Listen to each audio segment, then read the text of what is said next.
There's a peculiar silence that falls over a room when truth crashes through carefully constructed illusions. It's the kind of silence that descended over NBC studios more than once when Hollywood's most celebrated win sat across from Johnny Carson, their smiles bright as searchlights, but their eyes holding secrets that would make America's living rooms uncomfortable. Tonight, we're going to examine what really happened when the cameras captured these women in their most vulnerable moment, when the artifice of stardom cracked just enough to reveal the machinery of an industry built on exploitation. This isn't a story about glamour, though there was plenty of it. This is about the price extracted from women who dared to chase fame in an era when their bodies were considered studio property and their dignity was negotiable currency. What you're about to discover will fundamentally alter how you view Hollywood's golden age, because beneath the sequins and spotlights was a system so ruthlessly transactional that it makes modern corporate America look compassionate by comparison. Consider Judy Garland's appearance in December 1968 when Johnny Carson could barely mask his discomfort as this skeletal woman attempted conversation. At 46, she looked 70. Her hands trembling uncontrollably, her voice a shadow of the instrument that once sang over the rainbow. But Garland's destruction didn't begin on that sofa. It started decades earlier, at MGM's Culver City lot, where studio boss Louis B. Mayer decided that a teenage girl needed to work 18-hour days to maximize profit. The solution was elegantly cruel: amphetamines to keep her awake and performing, barbiturates to knock her unconscious when filming Wrapped. This wasn't medical care, it was chemical slavery. Garland's body became a laboratory where uppers and downers battled for dominance, destroying her circadian rhythms and nervous system before she was old enough to vote. The studio doctors who administered these pills weren't healers. They were accomplices to a slow-motion murder that would take 30 years to complete. Mayer himself would summon young Judy to his office, place her on his lap, call her degrading nicknames, and grope her chest as casually as someone examining fruit at a market. She was 13, 14, 15 years old during these violations, powerless to resist because her entire family's livelihood depended on her compliance. The contract she signed wasn't just for her talent. It was for her body, her time, and ultimately her sanity. When Carson interviewed her that December night, he was speaking with a woman already dead, a ghost going through the motions until her body caught up with her shattered spirit. 6 months later, she was found in a London bathroom, officially an accidental overdose, but really the inevitable conclusion of systematic abuse that Hollywood still refuses to fully acknowledge. The audience that night laughed at her attempts at humor, but it was nervous laughter from people witnessing a public execution in slow motion. Carson's eyes betrayed his understanding that he was conducting an interview with someone beyond rescue, someone the industry had chewed up and was now watching die in real time. Joan Crawford represented a different calculation entirely. When she walked onto Carson's stage in October 1962 to christen his first night as host, she carried herself like visiting royalty, because that's precisely what she was in the Hollywood hierarchy. At 58, she wore her expensive gown and diamond necklace like armor, her posture radiating the confidence of someone who had survived wars that destroyed softer women. But Crawford's path to power was paved with transactions that would make hardened business people wince. Born Lucille LeSueur, she came from laundromats and third-rate dance halls where men paid to grope dancers. Silent-era Hollywood was even more brutal than what followed, a literal meat market where thousands of desperate girls competed for scraps, while fat studio executives held all the power. The most persistent rumor about Crawford's early years, one she spent fortunes trying to suppress, involved stag films, softcore pornography screened at private parties for wealthy men. Whether true or not, what's undeniable is that Crawford approached her body as negotiable currency and drove hard bargains. When she stood before Louis B. Mayer and his infamous casting couch, she didn't tremble like other girls. She named her price: make me a star with top billing, best scripts, and premier lighting, and in exchange, she would provide what he wanted, while other actresses were used and discarded.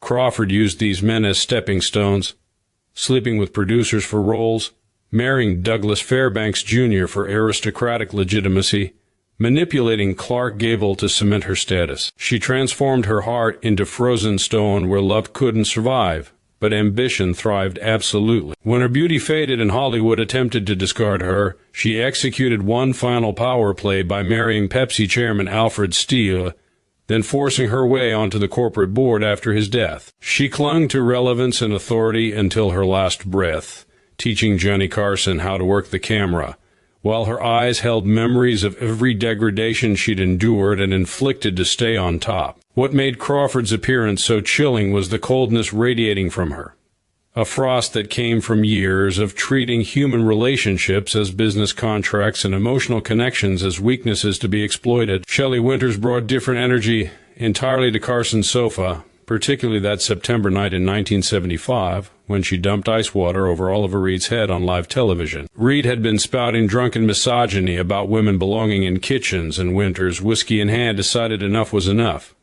Her act wasn't spontaneous rage. It was calculated rebellion against decades of casual dismissal by powerful men.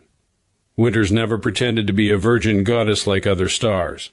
She admitted the game openly, discussing the men she'd slept with, the trade she'd made, using explicit language that made Carson blush. Her memoir read like a ledger. Marlon Brando, William Holden, Burt Lancaster, each affair discussed not romantically, but strategically. She challenged the double standard directly, asking why men who slept around for career advancement were called players, while women doing the same were condemned. Winters had endured forced dieting, hair dyeing, and breast padding to compete with Marilyn Monroe, always considered second-tier merchandise. But instead of letting the system destroy her, she learned to objectify men with equal ruthlessness, using them as ladder rungs toward 2 Oscars. When she drenched Reed that night, she was declaring that selling her body didn't mean surrendering her self-respect to drunken fools. The studio audience erupted in applause not just for the spectacle, but because millions of women watching at home had wanted to do exactly that to dismissive men in their own lives. Winters became a proxy warrior for every woman who'd smiled politely through degradation. Raquel Welch's 1968 appearance revealed different torture, public objectification masquerading as admiration. At 28, she was impossibly beautiful, her curves legendary. After 1 million years BC plastered her fur bikini image in bedrooms worldwide. Carson's introduction dripped with male excitement, calling her the most desired woman on earth. She wasn't interviewed as a person, but displayed as merchandise in a glass case. Throughout their conversation, Carson's questions circled her appearance obsessively while she desperately tried redirecting toward her work and artistic intentions. Nobody cared. When she discussed acting, the audience grew restless. When she smiled flirtatiously or discussed sexiness, applause erupted. This was psychological torture performed publicly and politely.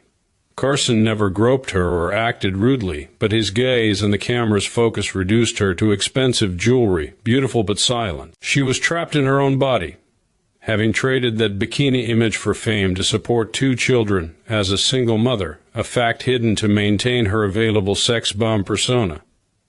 The price was perpetual youth, mandatory beauty, and forbidden intelligence. She understood the game completely, knew she was being objectified, and had to play the fictional character of Raquel Welch while her authentic self screamed inside that perfect shell.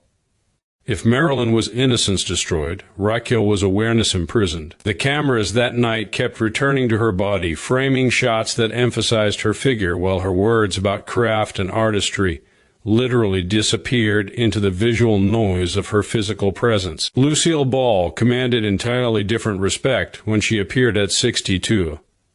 The audience didn't applaud a sex object but royalty. Carson adjusted his posture like an employee facing the CEO because Ball wasn't just a comedian, she was the first woman to run a major Hollywood studio. Desilu Productions created billion-dollar franchises while she maintained iron control in boardrooms full of men who typically saw women as secretaries or mistresses, but success demanded sacrifice. Hollywood couldn't accept a woman more powerful than her husband, and Desi Arnaz couldn't handle his wife's massive shadow.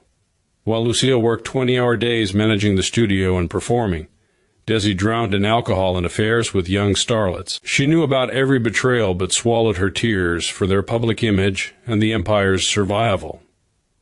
Eventually, she had to fire her own husband to save the company, transforming from wife to cold executive in one devastating moment. On Carson's sofa, she discussed filming techniques and personnel management without flirtation or appeal.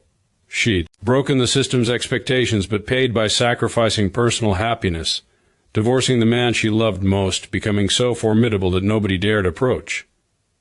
Her eyes that night showed a general's exhaustion after war. She'd seized power by killing the softest, most feminine parts of herself, becoming harder than any man.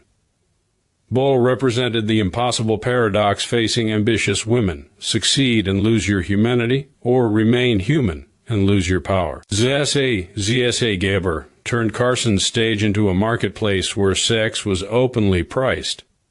Dripping with diamonds, speaking in her Hungarian accent, she lured men to raise her own value. The famous exchange where she stroked her white Persian cat and asked Carson if he'd like to pet her pussy, followed by his response about removing the cat first, wasn't banter but public negotiation over sexual transaction. Gabor embodied commercialized marriage, admitting without shame that she'd had numerous husbands, boasting that she was a marvelous housekeeper who kept each man's house when she left. She'd transformed herself into luxury goods, sleeping with men not for roles, but for mansions, stocks, and jewelry.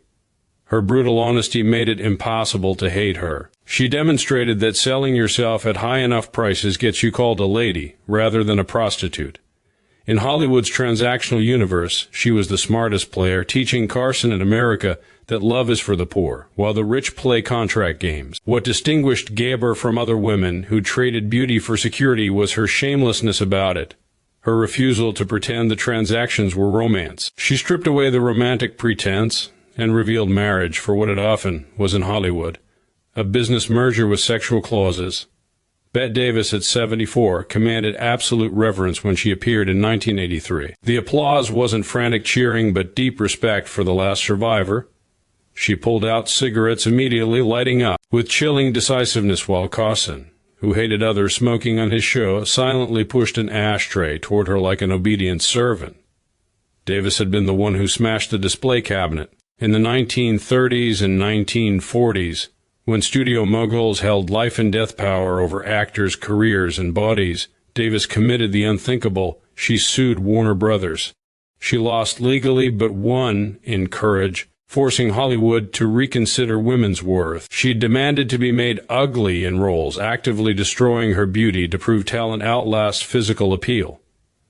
When Carson mentioned Joan Crawford, Davis smiled with pity and contempt. Crawford represented everything she despised: fakeness, using sex for advancement, pathological image maintenance. Davis climbed on scarred legs through pure talent and stubborn refusal to compromise. At 74, ravaged by stroke and cancer, she remained lucid and proud, while the beautiful, obedient women had met tragic ends through suicide, addiction, and obscurity. She was proof that surviving Hollywood's slaughterhouse required becoming the toughest bone rather than tasty meat. Her raspy voice that night carried the weight of 5 decades, fighting men who wanted her silent and decorative. Elizabeth Taylor's 1992 appearance marked the end of an era. At 60, with violet eyes still magnetic but voice weakened, she sat with Carson during his final day as hosting. No teasing or flirtation occurred, only understanding between aging survivors watching their world disappear. Taylor was the greatest victim of believing love existed in transactional Hollywood, controlled by MGM from childhood, robbed of normal development. She'd internalized the belief that women's only value was being desired by men. She rushed into 8 marriages with 7 men, not from promiscuity but desperation, seeking father figures and protectors from public cruelty. The men came for her fame or wilted under her shadow or died young, leaving her publicly humiliated in tabloids. She discussed her battles with alcohol and painkillers, used to numb the feeling of being exploited.